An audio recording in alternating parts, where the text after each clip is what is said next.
तर मित्रांनो, आपल्याला माहित आहे की मुंबईमध्ये म्हाडाच्या माध्यमातून वेगवेगळ्या योजना राबवल्या जातात.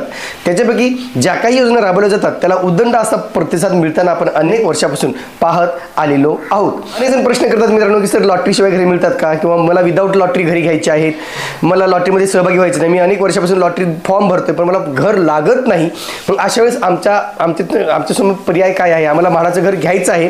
तर अशांसाठी आता मित्रांनो म्हाडाकडून लवकरच खुशखबर दिली जाणार आहे. अर्थातच प्रथम येणारच प्रथम प्राधान्य म्हणजे लॉटरी शिवाय, लक्षात घ्या, लॉटरी शिवाय घरे घेण्याची संधी आपल्याला मिळणार आहे आणि त्याची तयारी ऑलमोस्ट झालेली आहे. नेमकं या ठिकाणी नेमकं मुंबईत कोणत्या ठिकाणी किती घरे उपलब्ध असणार आहेत, नेमकं त्यांचा कार्पेट एरिया काय असणार आहे आणि अंदाजित किमती काय असणार आहेत, हे सगळं आज आपण सविस्तररित्या जाणून घेणार आहोत.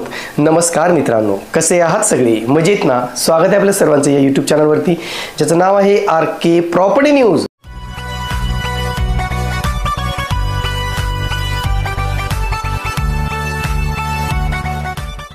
आता मित्रांनो, जी काही प्रथम येण्यास प्रथम प्राधान्य अशी जी काही योजना आहे ती प्रथमच मुंबईमध्ये राबवली जाणार आहे. म्हणजे पहिल्यांदाच अशा प्रकारे या मुंबईतील घरांची विक्री केली जाणार आहे.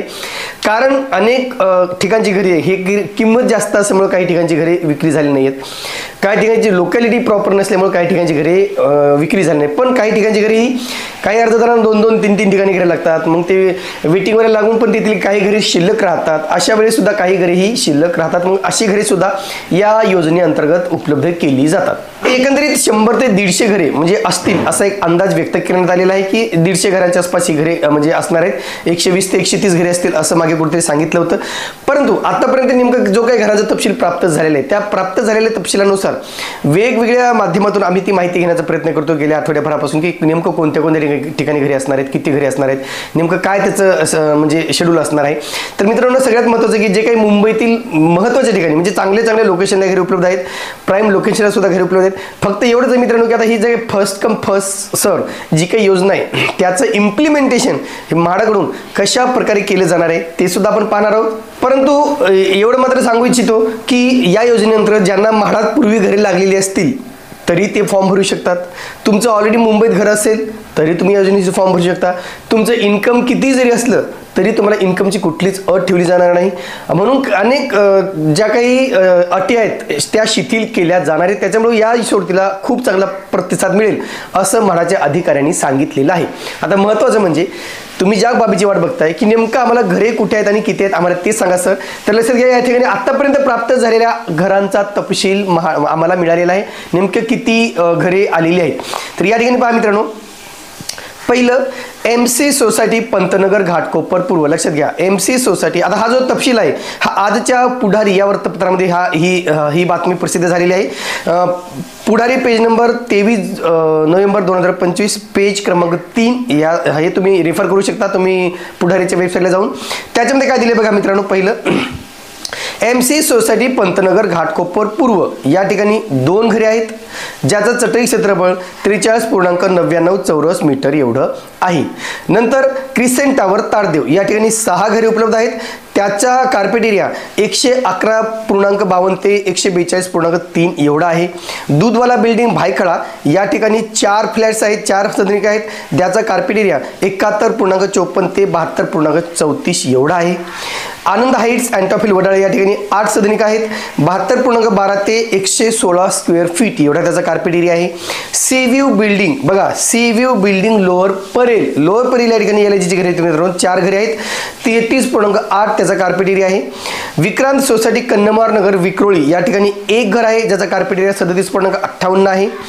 जुहू विक्रांत सोसायटी अंधेरी पश्चिम या ठिकाणी 5 घरे आहेत मित्रांनो ज्याचा कार्पेट एरिया 65.17 ते 108 स्क्वेअर फीट आहे.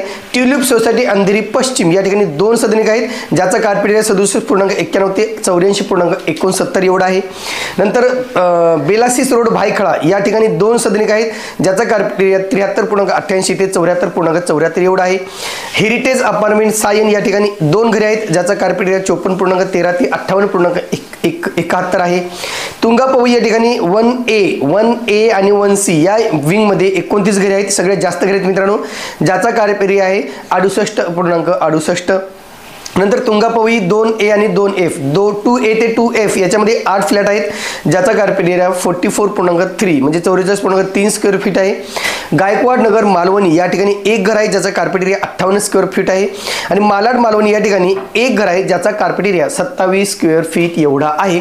म्हणजे ही सगळी घरे मित्रांनो घाटकोपर, ताडेव, भायखळा, वडाळा, लोअर परेल, विक्रोळी, अंधेरी, भायखळा, सायन, पवई आणि मालाड या ठिकाणी ही घरे उपलब्ध केलेली आहेत. आता तुम्हाला प्रश्न पडला असेल, या घरांची किमती काय असतील? आम्हाला किमती सांगा सर, कारण आम्हाला किमतीशिवाय आम्हाला कळणार नाही की नेमकं काय. या ठिकाणी पहा मित्रांनो, महागडी घरे असं दिलेलं आहे. या योजनेतील घरांची किमती 40 लाख ते 7 कोटीच्या दरम्यान आहेत. लक्षात घ्या, 40 लाख ते 7 कोटीच्या दरम्यान या घरांची किमती असतील.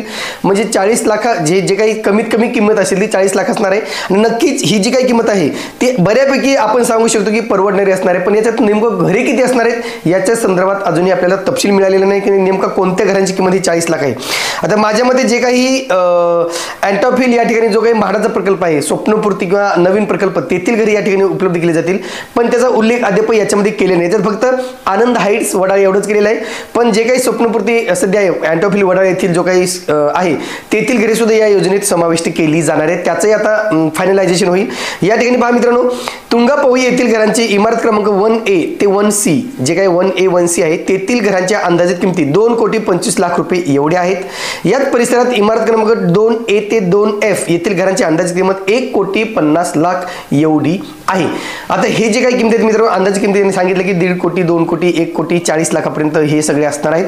याच्यामध्ये प्रोसेस काय केली जाणार आहे, काय नेमकं प्रोसेस केली जाणार आहे, कशा प्रकारे तुम्हाला ऑनलाईन रजिस्ट्रेशनची प्रक्रिया सुरू केली जाणार. तर इथे बुक माय होम जे काही म्हाडाचं पेज आहे मित्रांनो, बुक माय होम हे वेगळी वेबसाईट म्हाडाने तयार केलेली आहे फक्त आणि फक्त प्रथम येणाऱ्या प्रथम प्राधान्य योजनेअंतर्गत अर्ज करणाऱ्या अर्जदारांसाठी.